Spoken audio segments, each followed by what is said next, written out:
The title of these talks that I'm giving here is Mind Over Mind. And I'm going into all the various problems which have to do with the control of the mind.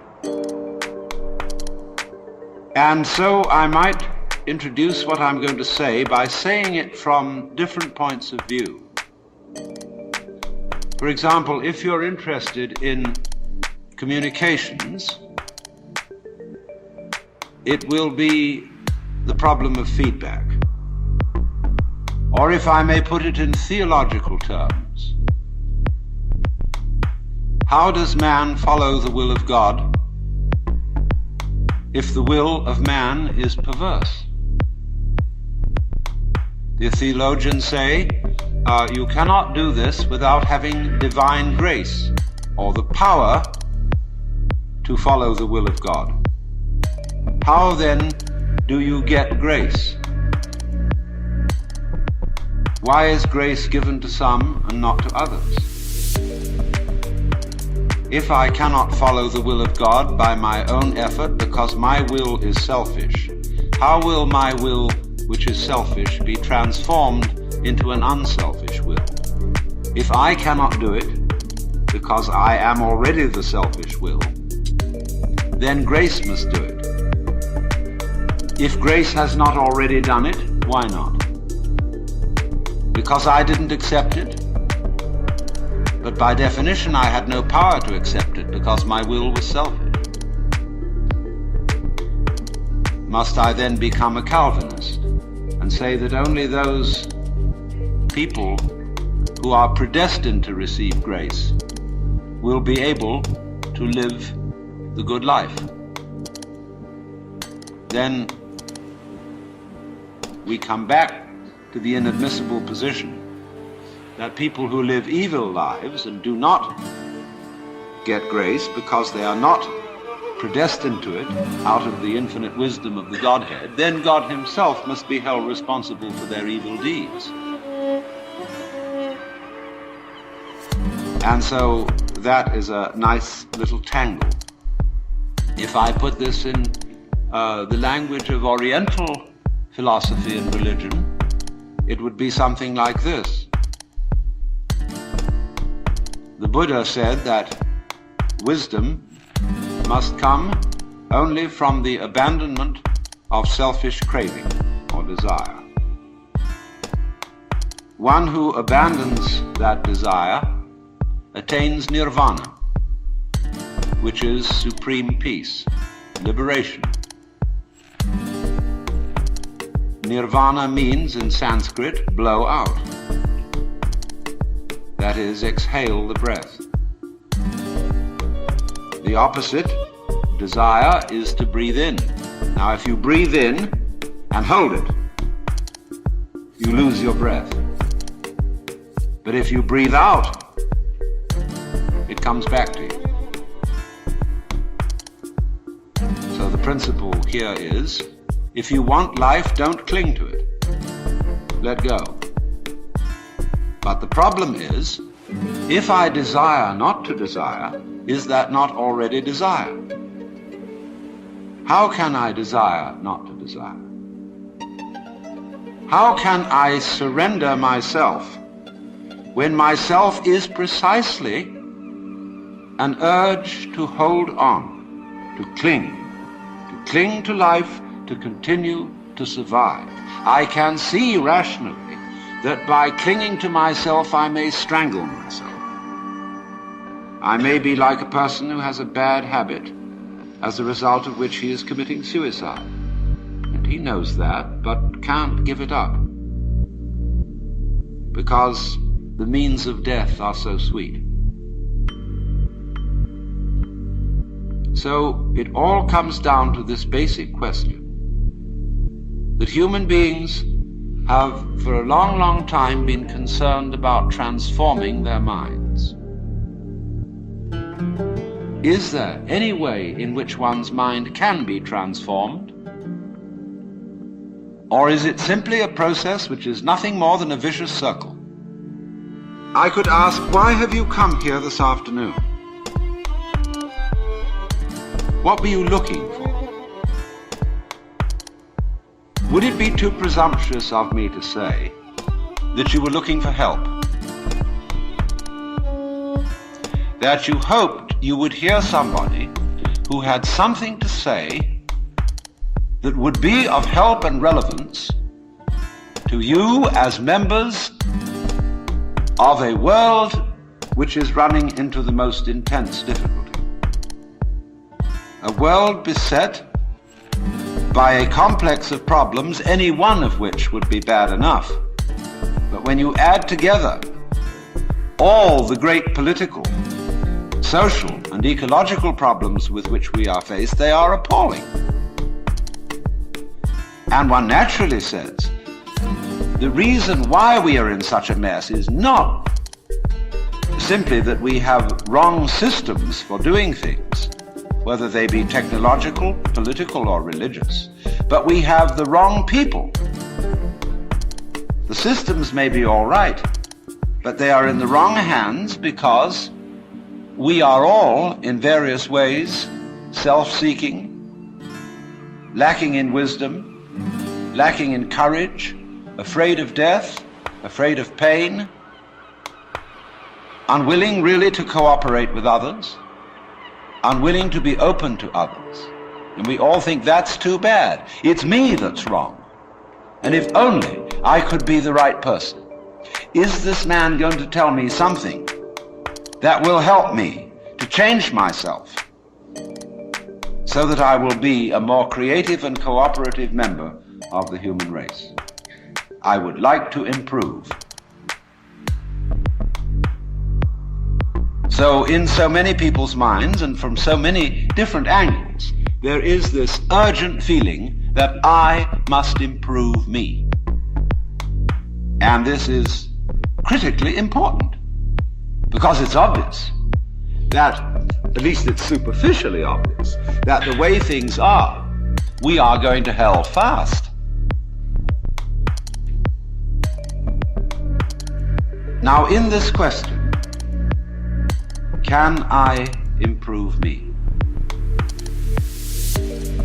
There is the obvious difficulty that if I am in need of improvement, the person who's going to do the improving is the one who needs to be improved. And there immediately we have a vicious circle. All right, you want grace? Well, ask God, maybe he'll give it to you. And the theologian will tell you, yes, God gives his grace freely.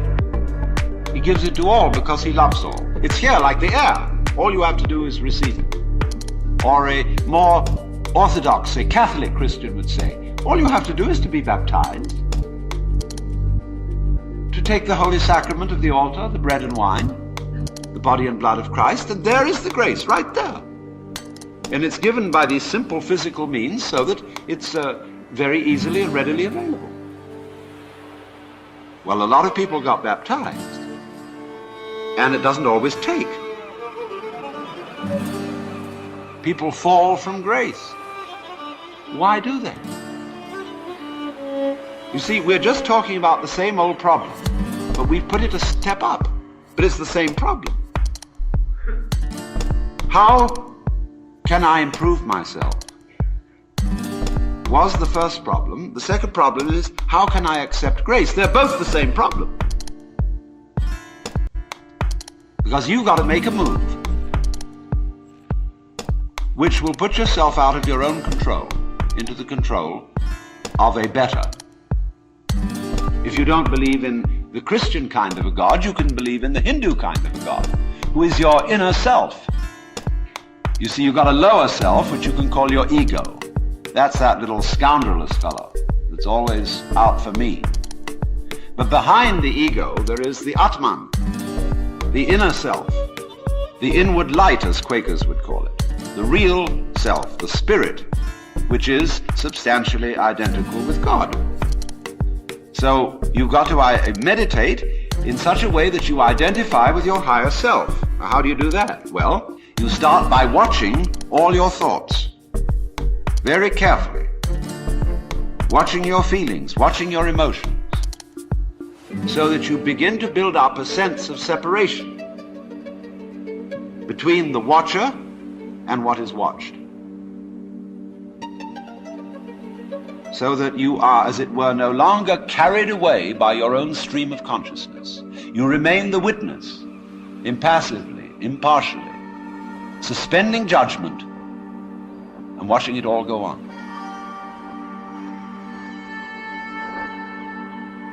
That seems to be something like progress. At least you're taking an objective view of what is going on. You are beginning to be in a position to control it, but just wait a minute. Who is this self behind the self, the watching self? Can you watch that one? It's interesting if you do, because you find out, of course, that this is just as the problem of grace is nothing more than a transposition of the first problem. How am I to be unselfish? By my own power. It becomes, how am I to get grace by my own power? So in the same way, we find that the watching self, or the observing self, behind all our thoughts and feelings, is itself a thought. That is to say, when the police enter a house in which there are thieves, the thieves go up from the ground floor to the first floor. When the police arrive on the first floor, the thieves have gone up to the second, and so to the third, and finally out to the roof. And so when the ego is about to be unmasked, it immediately identifies with the higher self. It goes up a level. Because the religious game is simply a refined and highbrow version of the ordinary game. How can I outwit me? How can I one-up me? So,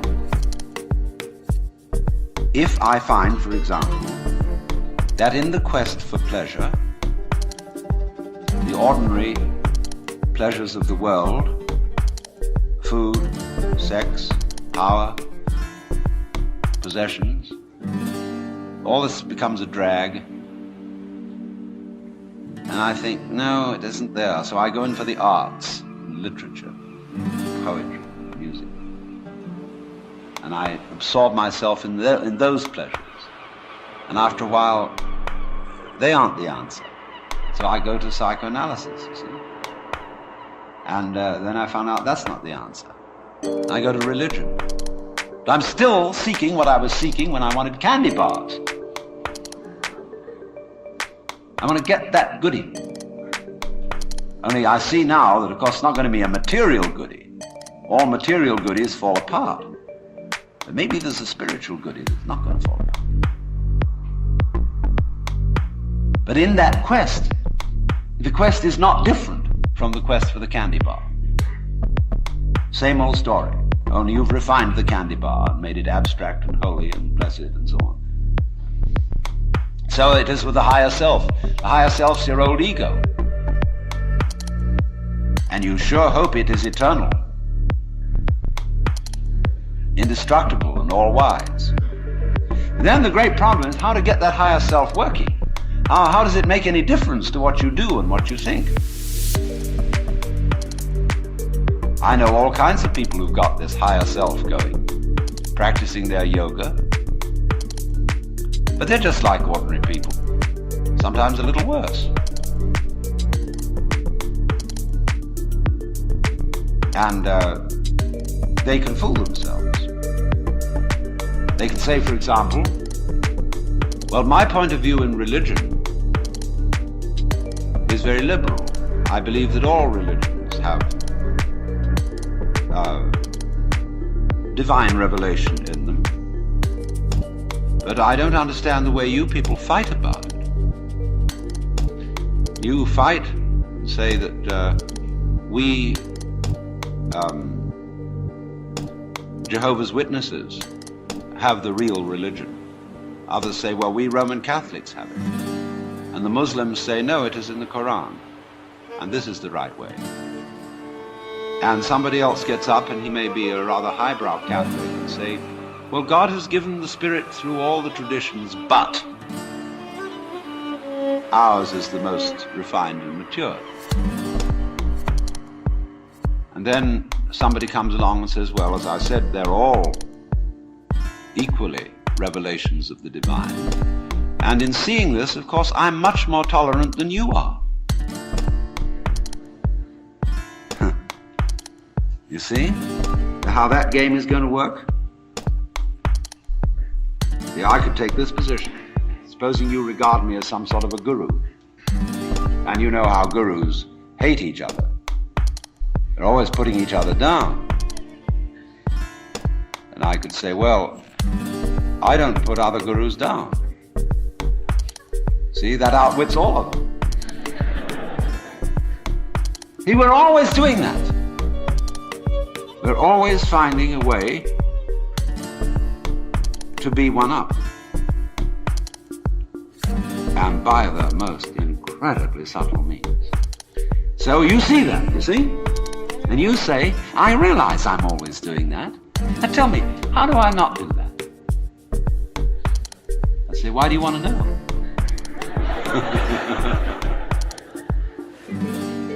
Well, I'd be better that way. Yeah, but why do you want to be better?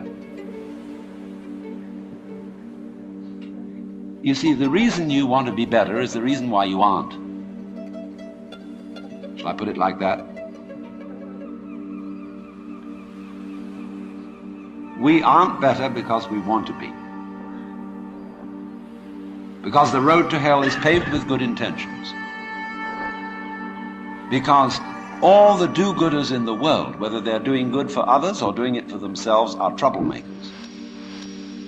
On the basis of kindly let me help you or you'll drown, said the monkey, putting the fish safely up a tree.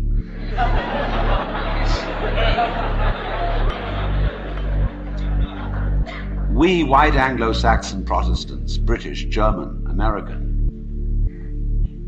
have been on a rampage for the past 100 or more years to improve the world. We have given the benefits of our culture, our religion, our technology to everybody, except perhaps the Australian Aborigines. And we have insisted that they receive the benefits of our culture, even our political styles, our democracy. You better be democratic, or we'll shoot you.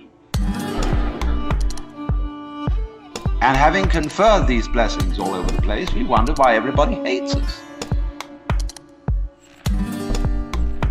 See, because sometimes doing good to others, and even doing good to oneself, is amazingly destructive.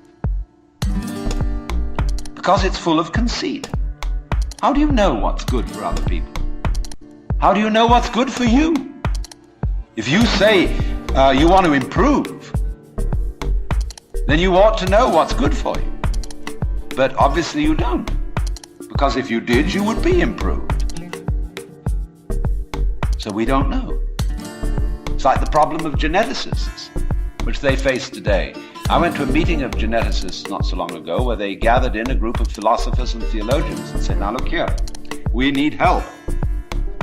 We now are on the verge of figuring out how to breed any kind of human character we would want to have.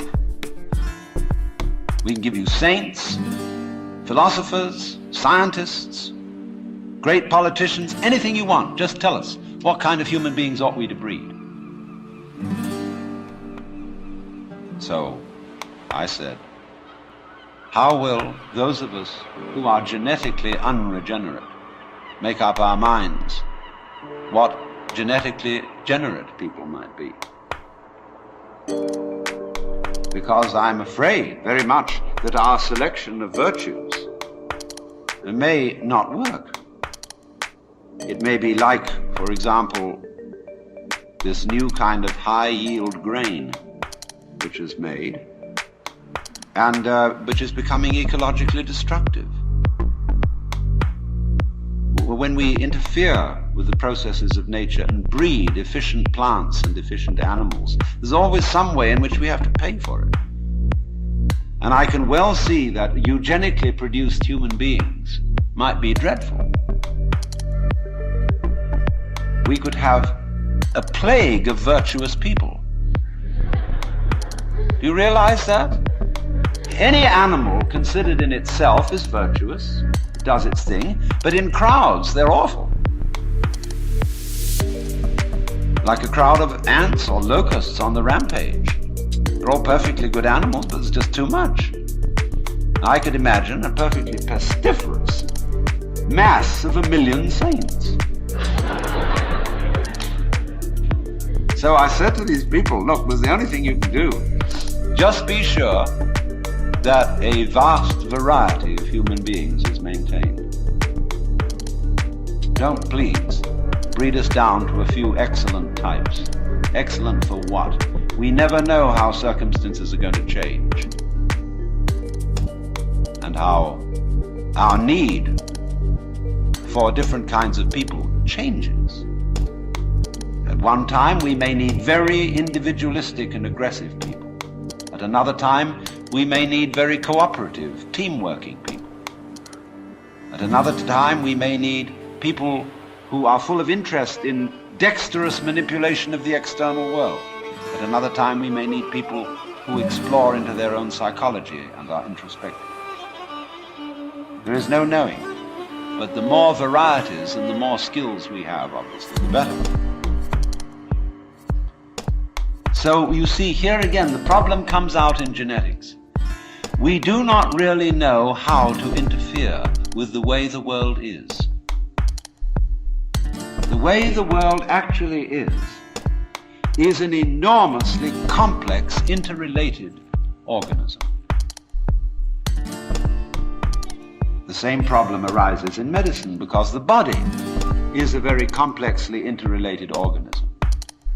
And if you look at the body in a superficial way, you may see there's something wrong with it. Here's chickenpox. And there's spots that itch that come out all over the place. Well, you might say, well, spots are there, cut them off. So you kill the bug. Well, then you find you've got real problems. Because you have to introduce some bugs to kill the bug. It's like bringing rabbits into Australia. And that starts going all over the place and getting out. But then you think, well, now wait a minute. It wasn't the bugs in the blood. There are bugs all over the place. What was wrong with this person that his blood system suddenly became vulnerable to those particular bugs? His resistance wasn't up. Therefore, what you should have given him was not an antibiotic, but vitamins. Okay, so we're going to build up his resistance. But resistance to what? You may build up resistance to this and this and this class of bugs, but then there's another one that loves that situation and comes right in. See, we always look at the human being medically in bits and pieces because we have heart specialists, lung specialists, bone specialists, nerve specialists, and so on. And they each see the human being from their point of view. There are a few generalists, but they realize the human body is so complicated that no one mind can understand it. And furthermore, supposing we do succeed in healing all these people of their diseases, what do we then do about the population problem? I mean, we've stopped cholera, the black bubonic plague, we're getting the better of tuberculosis, we may fix cancer and heart disease. Then what will people die of? Well, then let's go on living. There'll be enormous quantities of it. Then we have to fix this birth thing. Pills for everybody. Then we find what are the effects, the side effects of those pills? What are the psychological effects upon men and women of not breeding children in the usual way? We don't know. And what seems a good thing today, or yesterday, like DDT, turns out tomorrow to have been a disaster. What seemed in the moral and spiritual sphere too, like great virtues in times past, are easily seen today as hideous evils. Let's take, for example, the Inquisition. In its own day, among Catholics, the Holy Inquisition was regarded as we today regard the practice of psychiatry. You see, you feel that in curing a person of cancer, almost anything is justified. the most complex operations, the most weird surgery. People suspended for days and days on the end of tubes with X-ray penetration, burning. Or people undergoing shock treatment, people locked in the colorless, monotonous corridors of mental institutions. In all good faith, they knew that witchcraft and heresy were terrible things, awful plagues, imperiling people's souls forever and ever. So any means were justified to cure people of heresy. We don't change. We're doing the same thing today, but under different names. We can look back at those people and see how evil that was, but we can't see it in ourselves. So therefore, beware of virtue.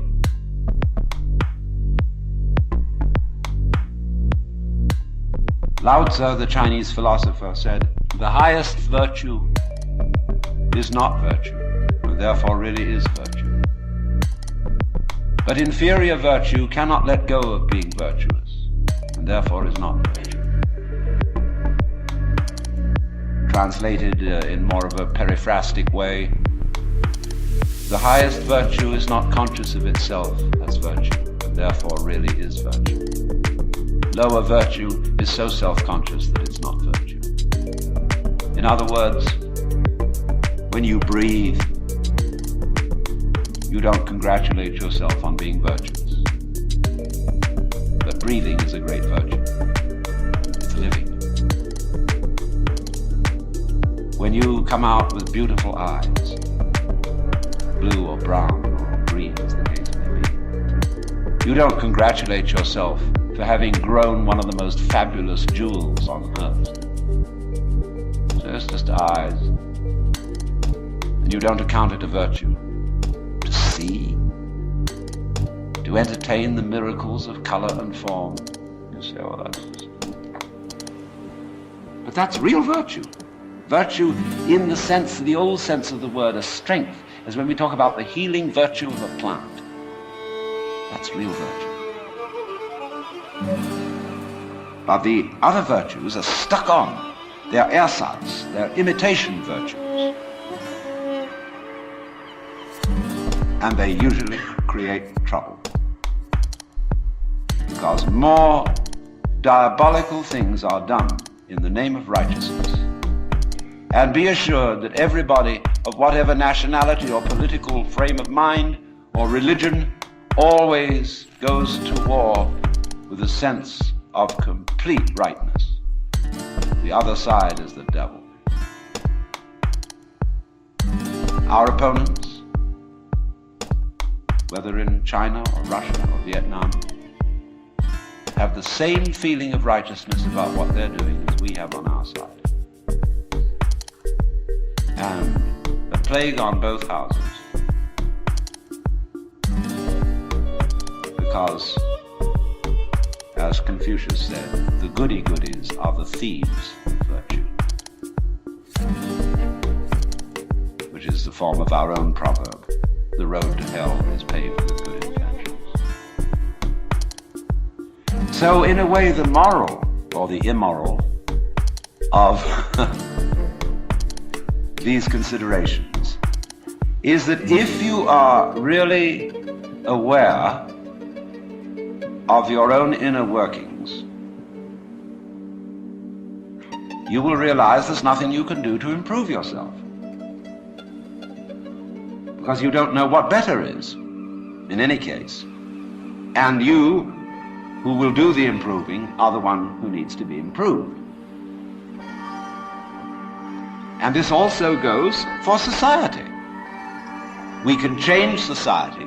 We can get enormous enthusiasm going out of the idea that there is a revolution afoot and that this revolution is going to set everything to right. Do you know a revolution that ever set anything to right? Whether the revolution came from the left wing or from the right wing? The best forms of government that have ever existed in the world are those which muddled through. where they didn't have any very clear setup of control, but they muddled along. A kind of what I'll call controlled anarchy seems to work out better than anything else. When we have a great system and great power to put it into effect, there is always more violence, more bloodshed, more trouble. It makes no difference whether it be Chairman Mao or Adolf Hitler. So, what instead, therefore, if we see that you can't outwit yourself, you can't be, shall I say, unself-conscious on purpose, you can't be designedly spontaneous,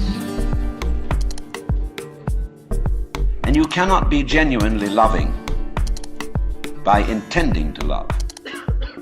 Either you love someone or you don't. If you pretend to love a person, you deceive them and build up reasons for resentment. So you say, well, I ought to be honest. That's the beginning of, so many lies you can't imagine. It's like when I hear a lot said about love, the big love thing on the way. Everybody's got to love everybody. Everybody sings songs about love. Do you know what I do? I buy a gun and bar my door, because I know there's a storm of hypocrisy brewing. So, let's look at this thing from another point of view, which you will at first think highly depressing. Let's supposing we can't do anything to change ourselves. Suppose we're stuck with it. Now that is the worst thing an American audience can hear.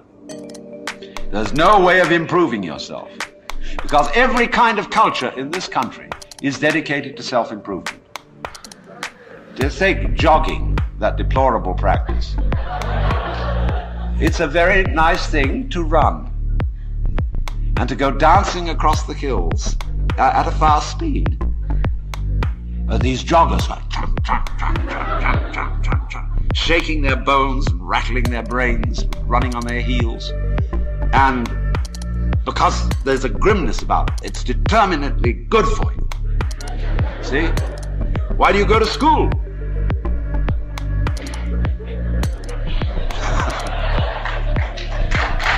No, now wait a minute. You may not clap when I'm through. There's only one reason for going to school. And that is that somebody's got something here, whether it's a professor or a library, that you want to find out. That you are incredibly interested in. How to write Chinese characters, or how to understand botany. And you would like to know. You're just interested in flowers. And you would like to find out everything there is to be known about them. That's the point of coming here. Or you might like to know how to practice yoga. There are courses now being offered at UCLA on Kundalini Yoga for credit. Pretty funny when I think back 10 years. But the whole point of coming to school is that you're interested in something. You don't come to improve yourself. But the trouble is that the schools got the wrong idea. They gave people honors for learning. And the reward for studying French should be the ability to speak French and enjoy reading French and having fun with French people. But when you get a degree for it, then the degree becomes the point in a game of one-upmanship. And of course, one-upmanship is the main business of the educational community today. You learn all the rules of how to be a good professor. It's instructive to go to a professional professor's meeting. In my field, which is philosophy, you go to a congress of philosophers, and you'll find when they all get together in the bar or in the restaurant in somebody's room, the one thing they don't talk about is philosophy. It is very bad form indeed to show interest in philosophy among your colleagues. The same is exactly true in clergy gatherings. They don't talk about religion. What they both talk about is politics. Church politics and academic politics. Because it's bad form to be brilliant on a faculty, because it outclasses your colleagues. Therefore, faculty people tend to cultivate a studied mediocrity. And you've got to watch out for that. I mean, if you get mobs of students coming to your lectures, you get pretty black looks from your colleagues. And then, of course, there's a whole world of one-upmanship in research and publication of learned papers. What's the relative quantity of footnotes to basic text, footnotes on footnotes, and the various ways of making your bibliography painfully accurate. And it's endless. But you see what it is. It's scholarship about scholarship, and not scholarship. Just as learning, because learning is good for you, is irrelevant to learning.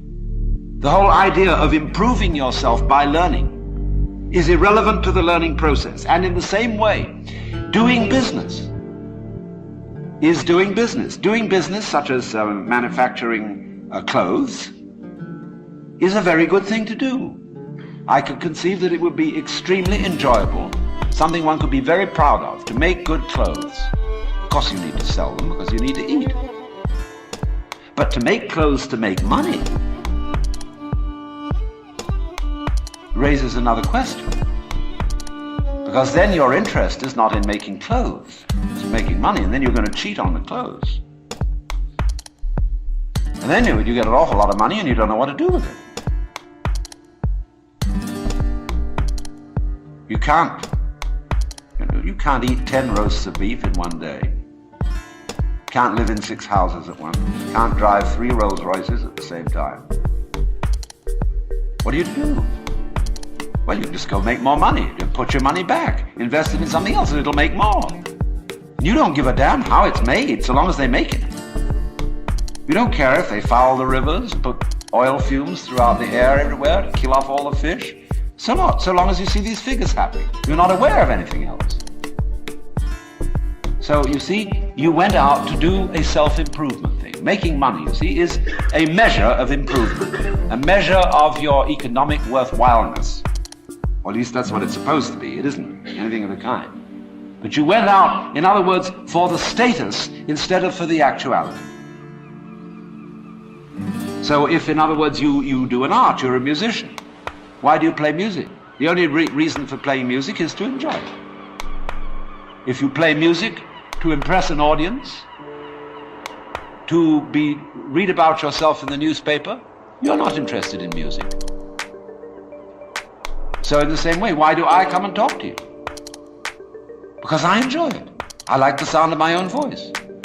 I'm interested in what I'm talking about, and I get paid for it. And that's smart in this life, is to get paid for what you enjoy. So here's the situation, you see. There is the whole idea of self-improvement is a will-o'-the-wisp and a hoax. That's not what it's about. Let's begin where we are. What happens if you know beyond any shadow of doubt that there is nothing you can do to be better? Well, it's kind of a relief, isn't it? Now, you say, well, now what will I do?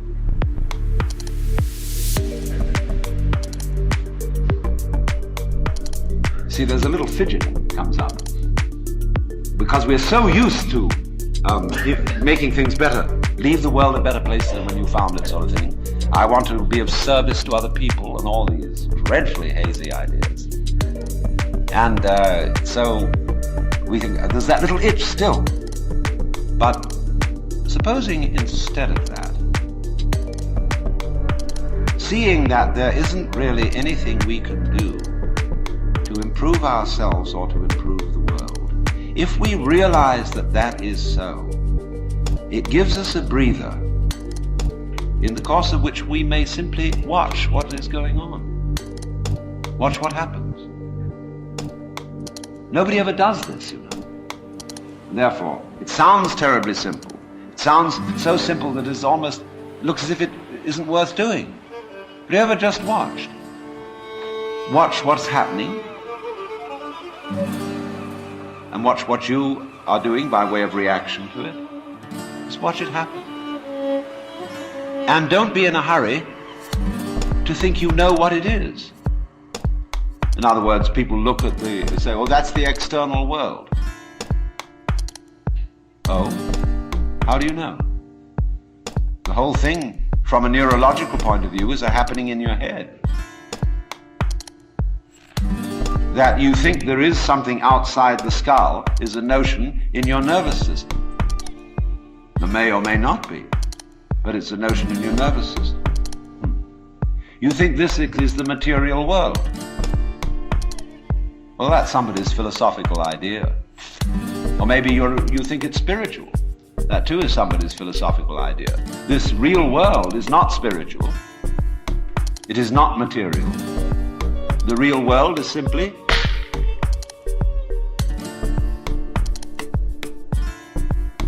so could we look at things in that way?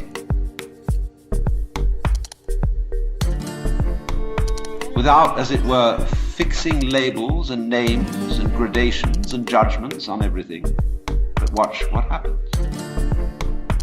Watch what we do. Now you see, if you do that, you do at least give yourself a chance.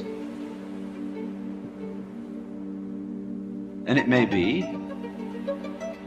that when you are in this way freed from busybodiness and being out to improve everything, that your own nature will begin to take care of itself. Because you're not getting in the way of yourself all the time. You will begin to find out that the great things that you do are really happenings. For example, no great genius can explain how he does it. Yes, he says, I have learned a technique to express myself. Because I had something in me that had to come out, I had to know how to give it out. So if I were a musician, I had to learn how music is produced. That means learning to use an instrument or learning a technique of musical notation or whatever it may be. If I want to describe something, I have to learn a language so that others can understand me. I need a technique. But then beyond that, I'm afraid I can't tell you how it was that I used that technique to express this mysterious thing I wanted to show you. If we could tell people that, we would have schools where we would infallibly train musical geniuses, scientific miracle minds. And there would be so many of them, we wouldn't know what to do with them. Geniuses would be a dime a dozen. And then we would say, well, these people are after all not very ingenious. You know, PhDs, how many of them are there? Because what is fascinating always about genius is the fellow does something we can't understand. He surprises us. But you see, just in the same way, we cannot understand our own brains. Neurology knows relatively little about the brain, which is only to say that the brain is a lot smarter than neurology. Yes, there is this, which can perform all these extraordinary intellectual and cultural miracles. But we don't know how we did it. But we did. We didn't have some campaign to have an improved brain over the monkeys or whatever may be our ancestors. It happened. And all growth, you see, is fundamentally something that happens. But for it to happen, two things are important. And the first is, as I said, you must have the technical ability to express what happens. And secondly, you must get out of your own way. right at the bottom of the whole problem of control is, how am I to get out of my own way? And if I showed you a system, let's all practice getting out of our own way, it would turn into another form of self-improvement. See, here's the dynamics of this thing. And we find this problem, you see, repeatedly throughout the entire history of human spirituality. In the phraseology of Zen Buddhism, you cannot get this by thinking. You cannot attain to it by not thinking.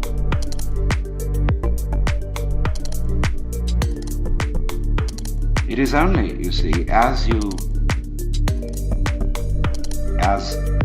getting out of your own way ceases to be a matter of choice, when you see that there's nothing else for you to do. When you see, in other words, that doing something about your situation is not going to help you. When you see equally that trying not to do anything about it is not going to help you.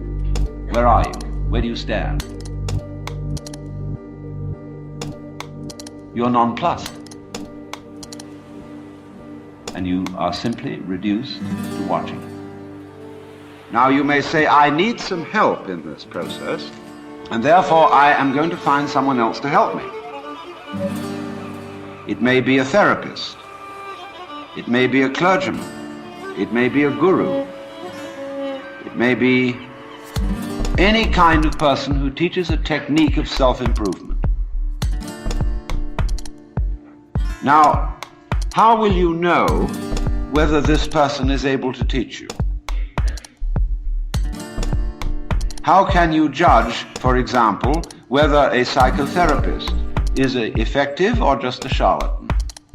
How can you judge whether a guru is himself spiritually wise or merely a good chatterbox?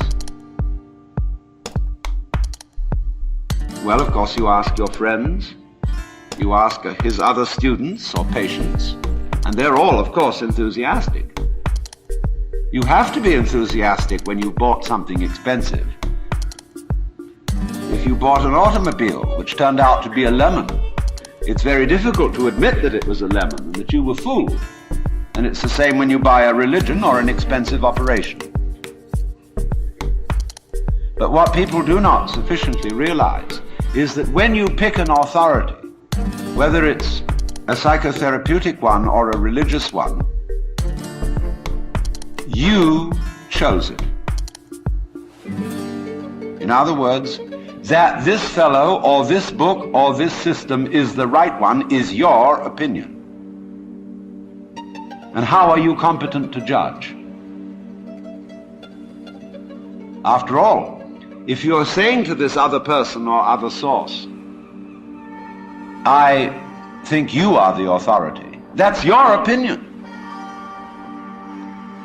So you cannot really judge whether an authority is a sound authority unless you yourself are a sound authority.